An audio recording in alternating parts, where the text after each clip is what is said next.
avant, parce que c'est pas comme ça, quand on a les attentats, qu'on commence à penser aux immigrés, à tout ça. Ça, c'est un. Je suis d'accord. Deux, les attaques contre Daesh, parce qu'on nous fait croire qu'on va bombarder Daesh, l'État islamiste. D'ailleurs, il y a des idées que ça devienne le Sunnistan qu'on remplace. C'est la partie de la Syrie où il y a 170 puits de pétrole. Et donc, il faut toujours rappeler ça. Et il y a pour nous aujourd'hui, les Syriens, que les Russes qui ont bien compris la stratégie, qui ont une stratégie, qui ont une vision pour la région. Et pour la France, Poutine a été traité depuis le début de la guerre en Syrie comme un ennemi qu'il fallait abattre après Assad. On a tellement ridiculisé le nazisme que Hitler est devenu vraiment un ange devant Bachar el-Assad, qui était reçu pas au 14 juillet, mais au Bristol, en face de Sarkozy en 2010. Voilà. Et alors, monsieur Bizet, mais je lui ai dit en sortant, il a dit on a été maladroit. On n'a pas été maladroit en France. On avait une stratégie très sûre pour détruire un pays. Et en plus, en ancien pays mandatrice de la Syrie, c'était le dernier des pays à faire une action contre la Syrie. Et Juppé, je me rappelle très bien, une tribune dans Libération sur les chrétiens d'Orient, il appelait les chrétiens de Syrie à aller contre Assad et faire la révolution auprès de ces islamistes modérés. Et on les a vus aujourd'hui, ces islamistes modérés. À Riyad, M. Zahran Alouche, qui a vraiment lancé des tracts sur Damas en disant aux musulmans sunnites de rester chez eux parce qu'il va bombarder Damas. C'est ça les gens avec qui la France se met autour d'une table. Chère madame, il faut le dire. Chère okay? madame, chère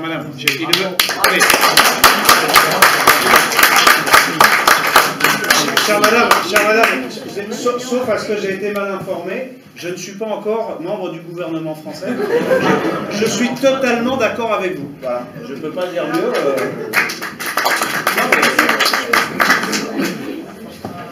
Bonsoir.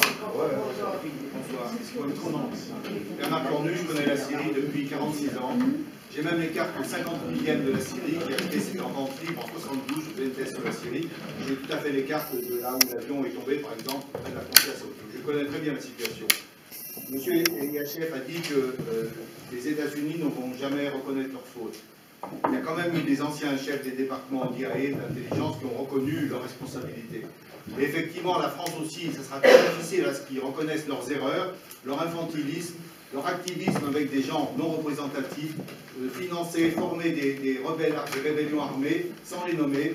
Monsieur Aubin d'Amézillac, qui a été un ami que je respecte, il a parlé sur France Culture le 1er octobre, il a parlé des rébellions, sans dire armées. Le lendemain, dans un colloque au Sénat, quelqu'un a dit les adversaires de Bachar les considère tous comme des terroristes. Ils ont dit aussi adversaires, ils n'ont pas dit armés.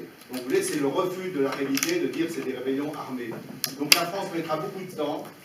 Je sais que le président Hollande, depuis 3 semaines, il a reçu des notes qui lui expliquent qu'il y a eu beaucoup de massacres en Syrie qui avaient été attribués au régime. À Gizeh-Chevreau, en juin 2011, à Oula, près de Oula, le 25 mai 2012, et les attaques chimiques, que tous ces massacres ont été commis en fait par des groupes mercenaires armés, avec la coopération au moins de services turcs et de services syriens, et qu'on a monté, dès le lendemain, on a dit que c'était les Syriens, alors que même l'ambassadeur syrien aux Nations Unies, Jafari, a dit « Nous avons demandé les enquêtes, et ce sont les Français, les Britanniques et les Américains qui ont dit qu'on fera des enquêtes sur les produits, on ne fera pas des enquêtes sur les responsables, sur les perpetrators. » Ça a été les Américains, les Français et les Anglais qui ont refusé, mais dès le lendemain de tous ces événements, on a dit que c'est le régime.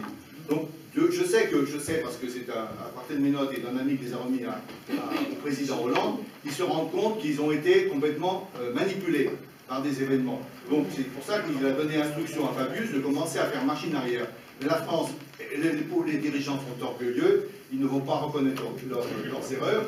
Et surtout, si à terme, il y a des élections comme M. Lavrov et Kerry l'ont demandé, faire transparentes, libres, si effectivement les élections, et ça c'est difficile à faire, les Nations Unies aideront à le faire, ils superviseront mais ils n'organiseront pas, à ce moment-là, effectivement, je pense, moi, que le président syrien, le peuple syrien sera sans doute tenté de demander à la France et à quelques autres pays, la Turquie, des réparations.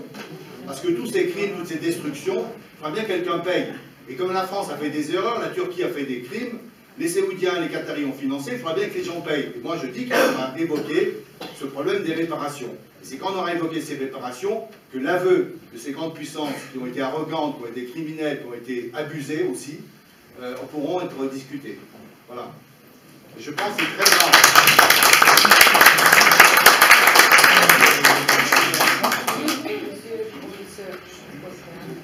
Moi, je ne connais pas la Syrie. Je n'y suis jamais allé, mais permettez-moi malgré tout de dire 3 mots. Tout ce qu'on a entendu ce soir est parfaitement exact. Je pense que, bon, d'une façon ou d'une autre, on était plus ou moins directement informés. Mais il me semble qu'il y a un aspect qui n'a pas été évoqué. C'est qu'il n'y a pas d'un côté l'État islamique et de l'autre les inoffensifs et innocents européens, mais il y a toute une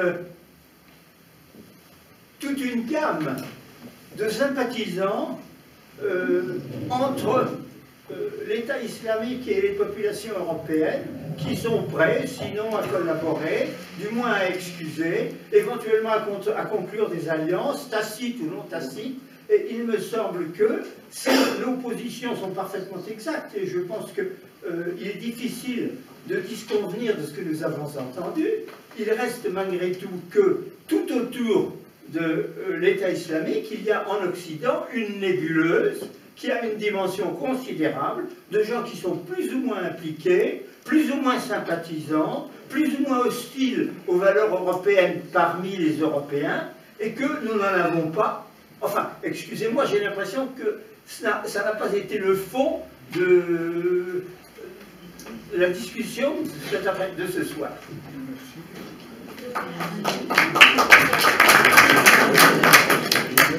Si je peux faire juste un commentaire. Dans un domaine, je vous confirme cela, c'est un domaine aussi étonnant, qui est dans le domaine universitaire. Alors, c'est pas le cas. Et j'ai en tête un certain nombre de chercheurs, a priori aucune origine orientale d'ailleurs, qui ont peut-être un tropisme vers l'islam, et qui en arrivent, si vous voulez, on en arrive à se poser la question de cette Europe qui a produit des lumières, etc., et de voir les meilleurs spécimens de la recherche, ou peut-être en tout cas certains spécimens de la recherche, avoir été capable, par exemple, de faire la promotion de groupes comme Ahrar Sham, d'expliquer que Jabhat Nusra c'est la modération, ou en tout cas il faudra compter avec. Je crois que ça participe de ce que vous disiez tout à l'heure, l'Occident, et je crois que ça c'est vraiment le défi djihadiste, évidemment, nous renvoie à notre propre vide. Et je crois que la voie suivie depuis, alors pour moi c'est dans l'immédiate après-guerre, cette fatigue européenne, cette fatigue de la vieille Europe, cette volonté inédite de se placer en dehors de l'histoire, après le tragique, post-historique, post-tragique, de refuser le tragique, de refuser l'histoire, on nous revient. C'est presque à la limite la bonne nouvelle, malheureusement, de ces années qui commencent en ce moment. Je suis tout à fait d'accord avec ce que vous avez dit. C'est la bonne nouvelle, au sens où ça peut être le chemin, mais c'est vrai que, enfin moi je suis historien de formation, on n'a jamais, c'est pas possible, leur monde n'est pas possible, ce monde où tout le monde circule, où les individus sont interchangeables, où finalement il n'y a que la prospérité ou le consumérisme, c'est quelque chose qui n'est pas possible, qui n'a jamais existé, qui devait un jour ou l'autre de toute façon nous revenir. Mais c'est compliqué. Enfin, on a maintenant, c'est la 3e génération qui a été élevée dans ces valeurs. Et c'est assez étonnant parce que enfin, ça pose la question même des convertis. Il ne faut pas non plus négliger ça. Il y a certes l'immigration, le regroupement familial qui peut. Mais il y a des gens qui adhèrent à cela oui, pour combler un vide et aussi parce que nos sociétés ont pratiqué. Ça, c'est quand même le grand questionnement. Pour aller dans votre sens, je suis à ce point d'accord avec vous que j'ai consacré 100 pages dans mon livre à ce phénomène. Vous voyez, je suis d'accord. Et d'un mot, c'est ce que Boualem Sansal, qui est l'écrivain algérien bien connu, appelle les idiots utiles.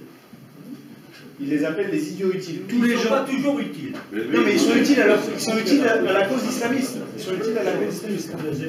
Soit par bêtise, soit par duplicité, soit par cupidité. Imagine.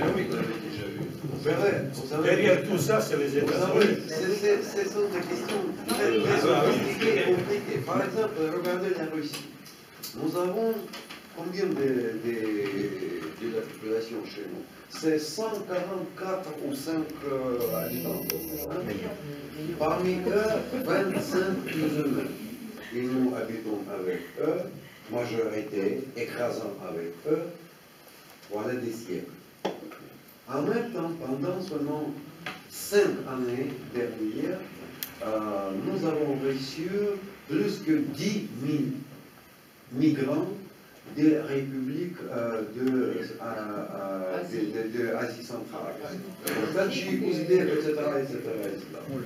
Bien sûr qu'il y a les beaux et il y a les beaux. Ça c'est clair pour nous. Mais vous savez, notre service spécial, si on peut le dire, ils font son travail assez bien. Ils filtrent ces gens. Ils filtrent ces gens. Et s'il y a parmi islamistes, c'est-à-dire la prison. La prison. Hein?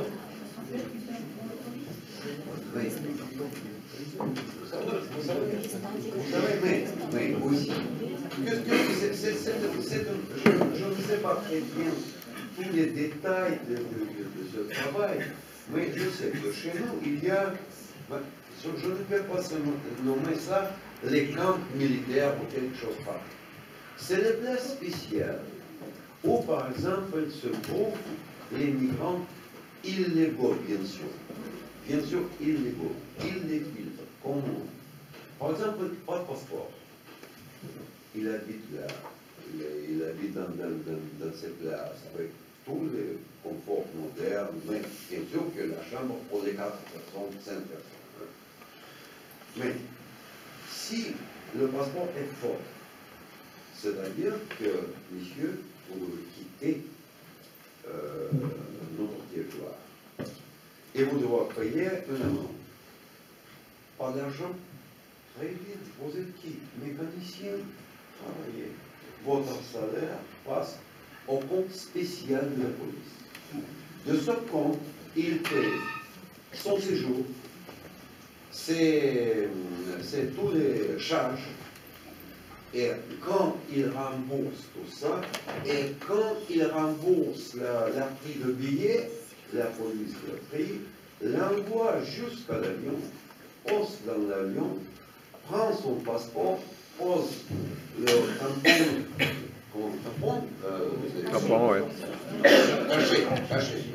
caché dans son passeport avec interdiction de visiter le pays pendant 6 mois, 10 mois, jusqu'à 5 ans.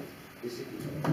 Oui, mais pour vous, c'est très simple. Parce que vous avez des règles, vous les appliquez. Mais il n'y a pas en Russie toute cette innombrable catégorie extrêmement multiple de gens qui sont plus ou moins sympathisants avec les terroristes anti-russes.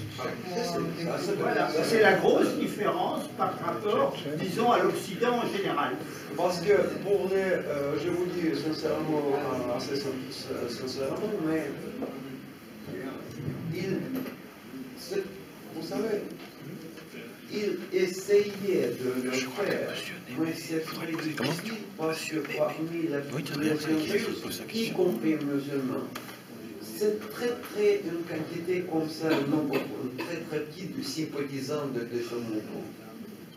Et bien sûr que qui ne sympathise pas, parmi les musulmans aussi, ils partent à police autour des civils.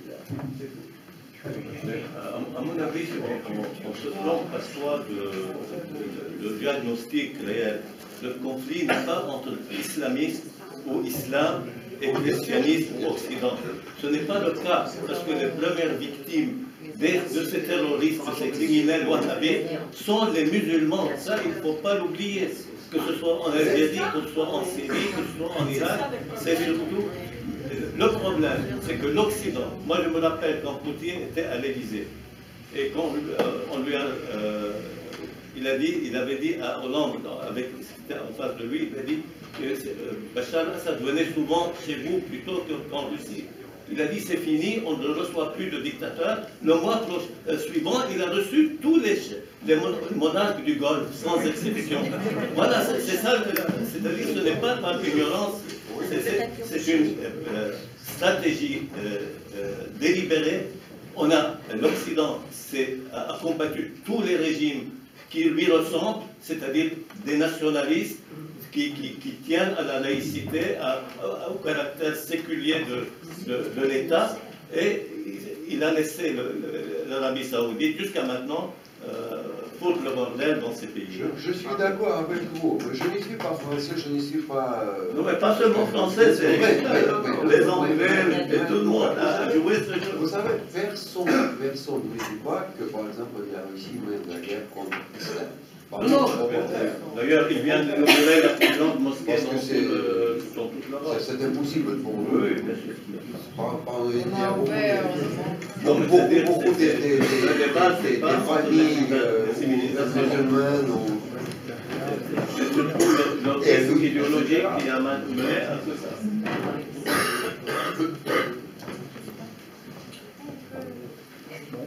Il y a encore deux ou trois questions, et puis on va finir. Plus fort, s'il vous plaît, madame. Je voudrais juste poser une question à M. Pichon, que je connais bien pour sa bonne connaissance de la Syrie. Mais je ne suis pas d'accord avec le titre de son ouvrage. Pourquoi la France s'est trompée? La France s'est pas du tout trompée. Et d'ailleurs, elle ne s'est pas posé de questions. La Syrie était le pays à battre. Et d'ailleurs, on est dans une région, on n'a pas parlé ni de la Palestine, ni même de relations de l'Arabie Saoudite avec l'Iran. Et on est dans une affaire qui n'a rien à voir ni avec Bachar al-Assad, ni avec la Syrie, ni rien. Mais à comment, puisqu'on ne peut pas régler le problème palestinien et qu'en plus on veut abattre l'Iran, qu'est-ce qu'on fait? Eh bien, il faut régler les problèmes les uns par les autres. Et il me semble que la France, elle se pose jamais, ni Sarkozy ni Hollande, je peux dire que Hollande ne savait même pas où est la Syrie. Monsieur Fabius a dit un jour qu'il était passé, mais je crois qu'il y a fait un transit. Non, le problème est qu'il fallait savoir ce qu'Israël voulait et que nous, de toute façon, on n'a pas d'autre politique. Et en plus, toute l'Europe n'a pas d'autre politique, comme vous dites, en géopolitique, que ce que fait les États-Unis.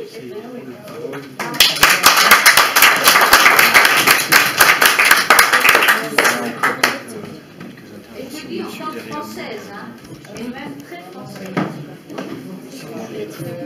Madame, encore deux. Oui, voilà. Madame. Madame. Bonjour. Je voulais juste faire une petite réflexion par rapport à l'intervention de M. Montbrial. C'est-à-dire, on parle de l'islamisme, enfin vous avez parlé de l'islamisme comme si vous voulez, quand je vous ai entendu, j'avais pas du tout l'impression que c'était un phénomène nouveau qui arrivait en France, parce que ça a depuis toujours été utilisé, depuis la Deuxième Guerre mondiale, disons, été utilisé par les États-Unis pour affaiblir l'adversaire qui était l'URSS. Donc, en entretenant et en alimentant toutes ces factions, ça a servi aussi après en Afghanistan, etc. En Syrie aussi. Et puis aujourd'hui, bon, c'est vrai qu'aujourd'hui, le phénomène juste arrive en France. Donc, ce n'est qu'une question, disons, de calendrier. Et d'ailleurs, la France, elle est déjà affaiblie, malheureusement, déjà déchristianisée, déjà asservie, excusez-moi de ce mot, mais l'Union européenne n'est pas à la gloire de ces pays d'Europe, si vous voulez. Ce n'est qu'un instrument de domination par les États-Unis et ces puissances-là. Vous voyez, donc c'est par rapport, dans cette vision-là que je placerai plus les choses. Et d'ailleurs, aussi, par rapport aux élections, vous avez beaucoup parlé des élections, mais il y a eu des élections en Syrie. Et justement, la France n'a pas voulu reconnaître le scrutin qui a été... elle a empêché, en plus, elle nous a empêché de voter en France et n'a pas reconnu, bon, avec des taux de participation qui feraient pâlir les dirigeants européens actuels. Sur le deuxième point, je laisserai les gens qui connaissent mieux la Syrie répondre, mais sur le premier point, moi, contrairement peut-être à certains d'entre vous, parce qu'il y a eu une réflexion du monsieur là-bas qui était en plus court, mais la même idée, c'est-à-dire le rôle des États-Unis, ma vision, c'est un pas de côté par rapport à vous, c'est-à-dire c'est pas contradictoire, mais je pense que sur les conséquences, vous avez sans doute raison, mais pas sur les causes. C'est-à-dire qu'en France, la France s'y est mise toute seule à cette histoire avec l'islamisme. La France s'y est mise toute seule dans les années 70. Elle n'a pas eu besoin des États-Unis. Il y a la vague d'immigration qui est venue au début des années 70. Beaucoup de gens qui sont venus d'Algérie avec un problème qui n'a jamais été réglé entre la France et l'Algérie, qui fait qu'encore aujourd'hui, vous avez par exemple le 8 janvier dernier dans les écoles françaises, ça a été très peu dit, mais il y a beaucoup d'élèves, donc des gamins, qui pendant la minute de silence, non seulement ont crié à Allah Akbar, mais ils ont chanté l'hymne algérien. Donc on est dans il y a une logique particulière à la France. Donc à l'arrivée de l'analyse, on peut se rejoindre. C'est-à-dire qu'aujourd'hui... Non, mais c'est important qu'on n'arrive pas avec la même logique, parce que je ne pense pas que ce sont les ouvriers algériens dont la France s'est servie pour construire la France, mais plutôt les mères françaises qui ont donné l'argent et les salles pour les islamistes, précisément, qui les ont protégés. Ça, c'est notre... Je suis d'accord avec cette dame. Les Algériens qui sont venus en France ne sont pas des islamistes, et d'ailleurs, il n'y a pas d'islamistes algériens en Syrie, ils sont majoritairement tunisiens, marocains, tchétchènes, etc. Alors là, non, s'il vous plaît, monsieur, ça c'est une première chose. Et vous n'avez pas répondu à la réflexion de ce monsieur très justement, parce que vous parlez d'un conflit islamo-chrétien, ce n'est pas du tout. Expliquez-moi pourquoi, dans ce cas, il massacre d'abord des musulmans. Expliquez-moi pourquoi ils massacrent d'abord des musulmans. Expliquez-moi d'abord pourquoi ils détruisent la culture non seulement musulmane, mais l'histoire avec un grand H. Mais par contre, ils ne délivrent pas la Palestine. Et vous avez posé la question, justement. Le premier point, excusez-moi, mais je n'ai pas fini de répondre à la dame, c'est que on est complètement d'accord sur la destruction par les structures françaises. Je ne dis pas que ce sont les gens qui sont arrivés dans les années 70, je dis qu'on n'a pas exigé de cadre. Et qu'on a laissé petit à petit s'installer une gangrène. Ça n'est pas arrivé structurellement, c'est ce qu'on a laissé se développer ensuite. Les institutions françaises et les politiques français ont une responsabilité super importante dans la façon dont on a laissé se développer la chose. Mais attendez, je l'ai écrit sur 200 pages. Et le problème, c'est que, c'est pas une reproche, mais on essaie de faire parler tout le monde et on fait des réponses très courtes. Si vous voulez que je vous lise mon livre, je peux faire une conférence de 3 heures, mais je pense que ce serait un peu fatigant pour tout le monde. Quant à mais je maintiens, alors là par contre on n'est peut-être pas d'accord, que je ne pense pas qu'il y ait un marionnettiste américain qui est tout organisé en France sur la question de la dérive d'une forme d'islamisme radical dans notre pays. Moi, je connais beaucoup mieux notre pays que les autres. Donc, je ne vais pas vous répondre, madame, sur la Syrie, parce que sur la Syrie, je n'ai pas les compétences pour vous répondre. Je constate simplement que c'est dans le cadre d'une politique étrangère occidentale désastreuse depuis des années qu'il y a eu un fondamentalisme sunnite qui s'est développé et qui a pu aboutir, pour plein de raisons que d'autres sont plus compétents que moi pour expliquer, mais qui a abouti à un vrai game changer, comme disent les Américains, c'est-à-dire un paradigme qui change la donne et qui, quand on le regardera dans 50 ans, aura une importance capitale, c'est que al-Baghdadi a pris tout le monde de vitesse et il a fait quelque chose qui n'a même pas été relayé par les médias le lendemain parce que personne ne l'a pris au sérieux, c'est qu'il a décrété le califat. Et qu'en décrétant le califat, au début ça a fait rigoler tout le monde, maintenant ça fait plus rigoler personne parce qu'il a allumé une lumière dans la nuit qui attire tous les papillons et qui donne une dynamique de conquête, et cette dynamique de conquête en particulier, et pas seulement, mais en particulier avec notre jeunesse française perdue, et bien aujourd'hui elle nous attaque. Al-Baghdadi, on l'a vu sur pas mal de vidéos avec McCain. Mais attendez, oui. Okay. Je vous dis pas que c'est simple. C'est une créature américaine, Al-Baghdadi. Je peux dire un mot? Oui. Dernière intervention. Oui. Oui, je voulais dire plusieurs choses, mais là j'arrive en fin de réunion.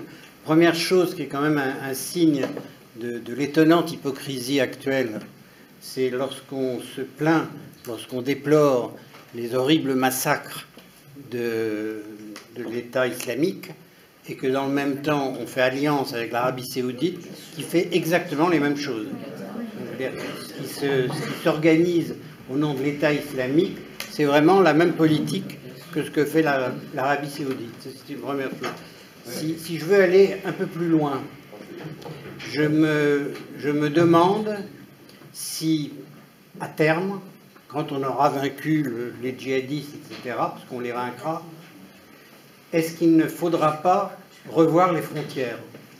Parce que toutes ces frontières...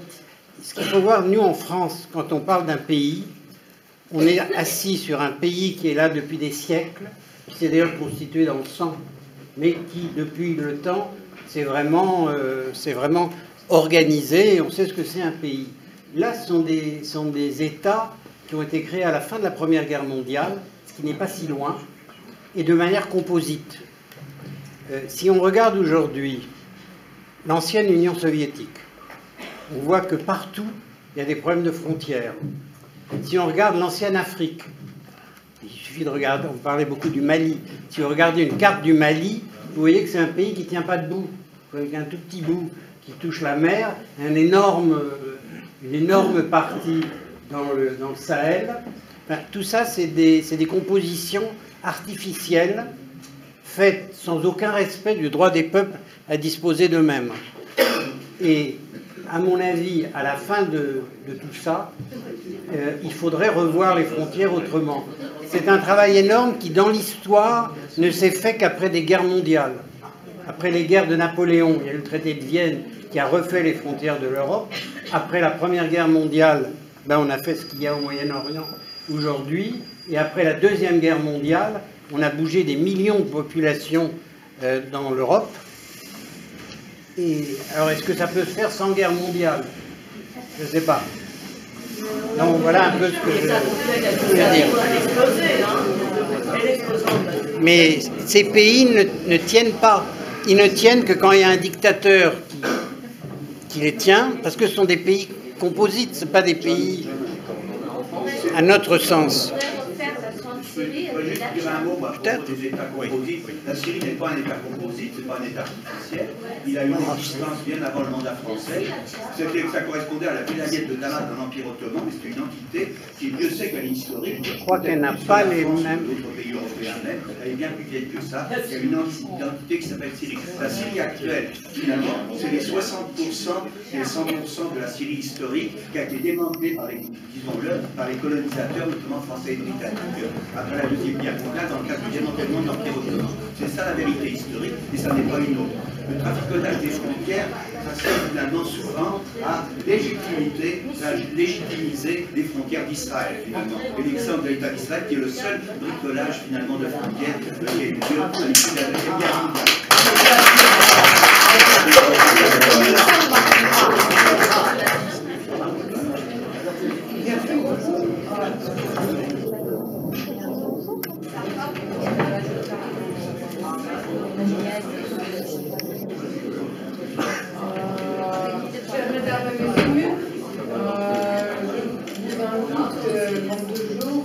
Continuer notre débat et l'échange des pensées avec le verre de vin.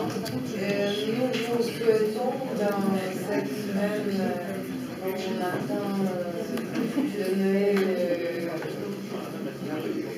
merveilleux, beaucoup de bonheur et que le Dieu vous aide parmi toutes vos bonnes impressions et bonheur, santé. Merci beaucoup. Merci.